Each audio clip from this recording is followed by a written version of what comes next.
ఎందుకు చేస్తాం సార్ ఇక్కడ మేము ఎంత తోలుకొస్తలేము వాళ్ళని అడుగు ఇక్కడి నుంచి చేస్తారు ఎందుకు తీసుకురాలేరు మరి టైం ఉంది అంటారు మళ్ళా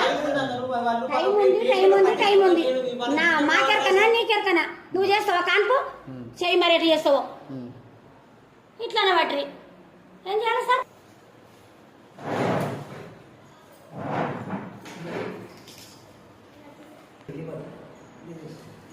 ఏం జరిగిందో క్లియర్గా చెప్పు